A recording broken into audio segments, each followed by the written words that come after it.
We'll use this to segue into the hit piece. Oh, God. And how the fake news operates. Amazing story.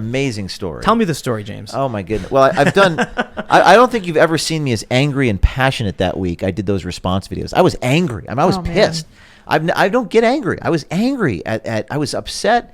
I've never seen anything like this in my career. We put out this Minnesota video, and it's got this guy in the car with all the ballots. And this was recorded on his Snapchat. I did not secretly record him. Now, you may ask, how did I? This is a private Snapchat that one of my sources obtained. So he posted it to an individual or two, and that person sent it to me.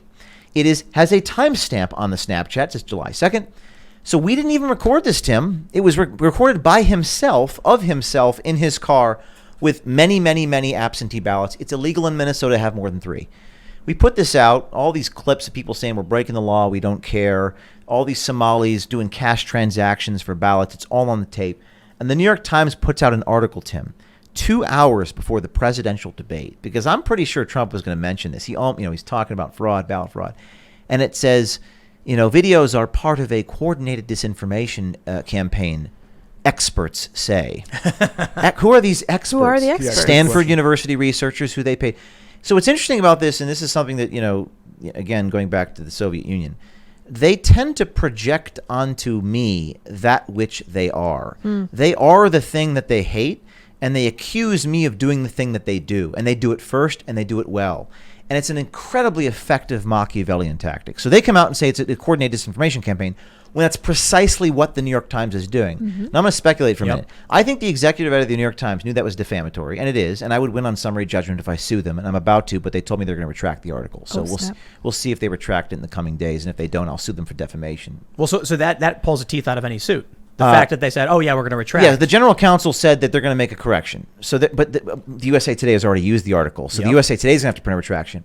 So walk us through that, though. So let's get to that point. But let me just finish the point about, so I threatened to sue for defamation, the New York Times, and they basically say that it's a disinformation campaign. The New York Times, I think they made a utilitarian calculus and said, we know this is defamatory, but we need to muddy the waters of O'Keefe's work three weeks before the election, and we'll just deal with it 2 years from now in a trial.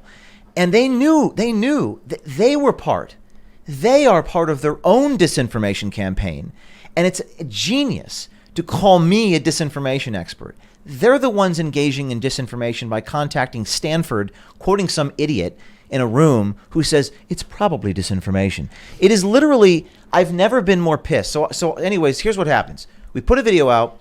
USA Today quotes the New York Times. Facebook views USA Today as credible and sends a notification out to every single person who has ever shared that Minnesota video. I got texts from everyone in the country. James, Facebook just told me you're fake news. And I think we've got, my attorney says, and I don't want to be in the litigation business, Tim, because there's only so many people I can sue.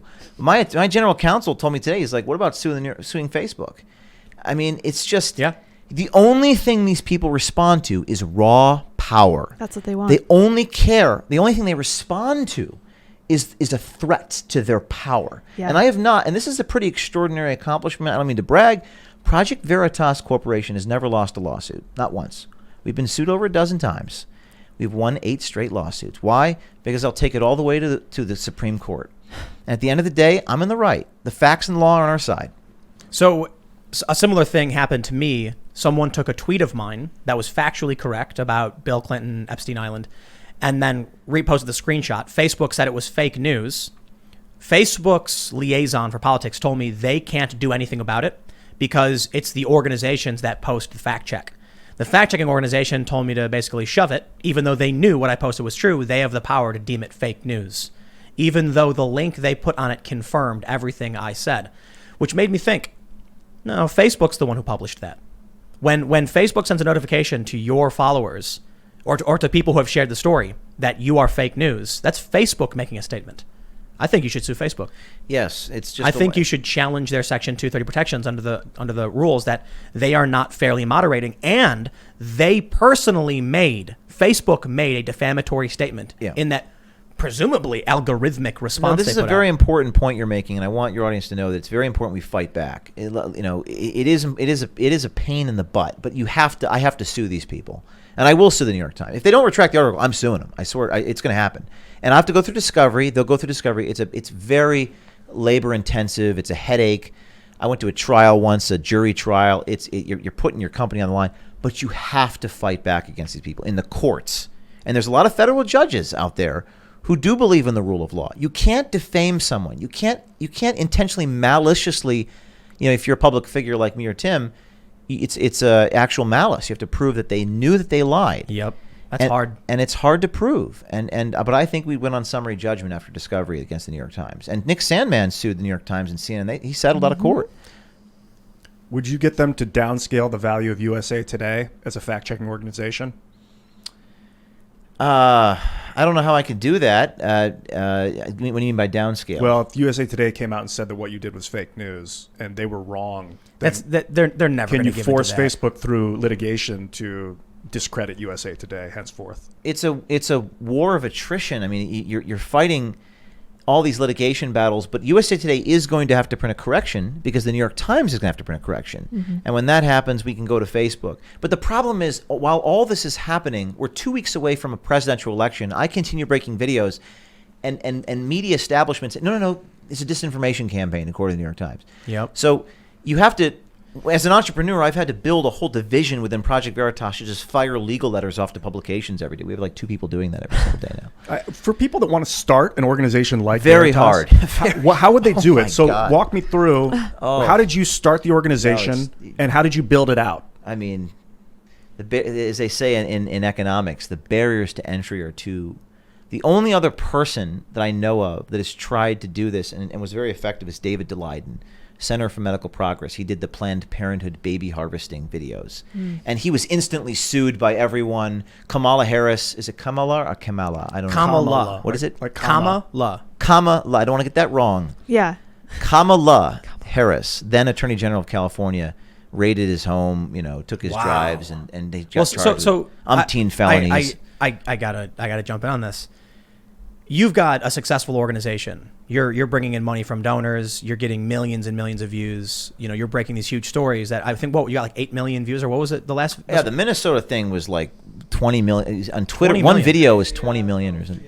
Well, so what's a regular person going to do? I mean, look, when I got defamed by the Today Show put a picture of my face up on TV and claimed I was a conspiracy theorist, and it was totally what they accused me of was made up entirely, and I couldn't do anything about it. Yeah, they can lie and they can get away with it. I don't have the ability to go up against NBC Universal, which what was that, like Comcast, like multi-billion-dollar international corporation. Well, and this, Dan Borston, this is the quote we use at Project Veritas to answer your question. What can I do? You're going back to the what can I do question, which I think is the most important question in the world. In this world of illusion and quasi-illusion, our heroes tend to be anonymous. So it's school teachers, janitors, cops, just honest, decent, salt-of-the-earth people. Yeah. And most of them are just drinking their coffee, going to work, don't mess my life. But there's like 0.1 or 0.01% of the people that say, you know what, screw it. There's some things more important in life than bread. There are just things that are more eternal. So I don't know if many people you can contribute $1 to Project Veritas. I suppose that could be something you could do. But I think there is a tiny fraction of people that are willing to make the ultimate sacrifice for a cause greater than themselves. And the greatest sacrifice right now in this world appears to be giving up your reputation. And that is a sacrifice that few people are willing to give up. And there are people willing to do that, and that's what they can do. Well, I guess what I mean is if John Doe, plumber in Minnesota, gets defamed by the New York Times, what's he going to do about it? I mean, granted, public figures have different standards. This regular guy can, have an easier go of it for defamation. But there are smaller public figures. When Nick Sandmann was smeared across the board, they actually argued he was an involuntary public figure, meaning they can put a camera in your face and then claim you're a public figure, and that's their defense. Granted. There needs to be more organizational entrepreneurs like you, like others like you. Someone needs to start an organization raising money, suing the New York Times for defaming ordinary citizens. I can't do that. I'm only one man. I work 110 hours a week. If I work any more, I'll get sick and die. There needs to be more people with, I'm just going to say it, people with balls. And there just has to be more people that do this sort of thing. I can't do all of it. I encourage other people to start organizations and have balls and just do what's right. There's a great idea. Start an organization and sue the New York Times for defaming ordinary citizens. And by the way, you'll raise $50 million. Oh yeah, for sure. Easy, done. Now, I'd probably do it another life. Now now easy. they're going to be like that's trying to destroy No, real journalism. No. It is. I mean, there are philosophical and constitutional arguments against defamation in this country. You can't just maliciously lie about someone. They do it every day. And well, yeah, but we're a nation of laws, and in the federal court system, you can win. In the federal court system in this country, I mean, Trump appointed I don't know how many 200 federal judges. They'll be they're Article 3 constitutionally appointed federal judges who believe in the rule of law. I took it all the way to a jury verdict in this case in North Carolina with this Democracy Partners individual who sued me for quoting her. Wow. I quoted a guy talking about this woman. The woman sues me. I'm like, why the hell are you suing me? He's the one who said it. and I quoted him, and it got all the way to a jury verdict. A jury verdict. There's an incredible documentary on YouTube about this. We produced it. And it gets all the way. The jury's coming out of the box. They sit down. I'm like, I can't believe there's a jury about to issue a verdict, multi-million-dollar defamation case. And the federal judge, guy named, what was his name? Last name federal judge in North Carolina. He says, stop it. And he pulls out a rare Rule 50 in federal court directed verdict. And case dismissed. Wow. And he says, this is outrageous. If Mike Wallace were being sued, people would laugh. Those are his words. And he said, O'Keefe was just quoting. They're just quoting the guy. Yeah. Why did it get that far? It got that far because of my brand. I edit videos. Yeah. But when you actually deconstruct all the BS, and you actually take it all the way to a jury and to an appeals court, there's still some semblance of the rule of law in this country, and people need to sue media corporations, and they have to go all the way. It's expensive, though, man. Well, like I said, have some guy like you start a company with the sole our mission Don't statement. make me do it. Not you, but someone. If it were a different life, maybe I can clone myself.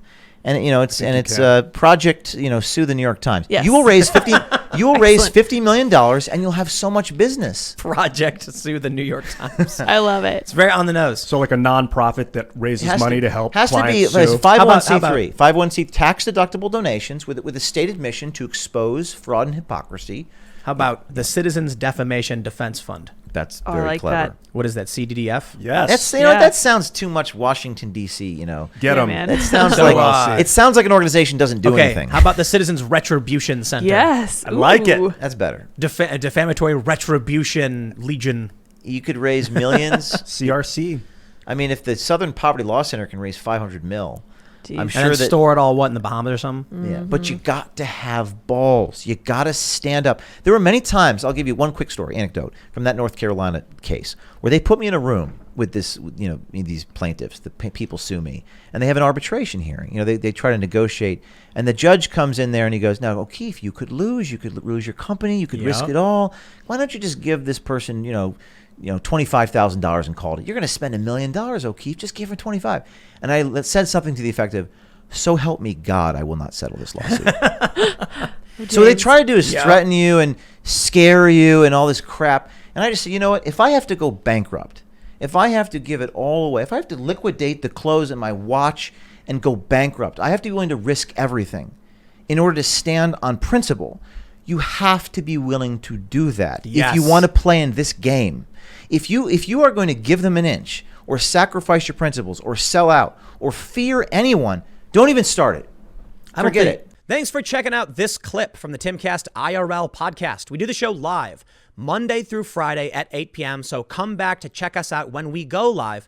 Don't forget to subscribe, hit the like button, hit the notification bell, and we are also available on all podcast platforms for free if you want to listen to us there. Thanks for hanging out, and we will see you all next time.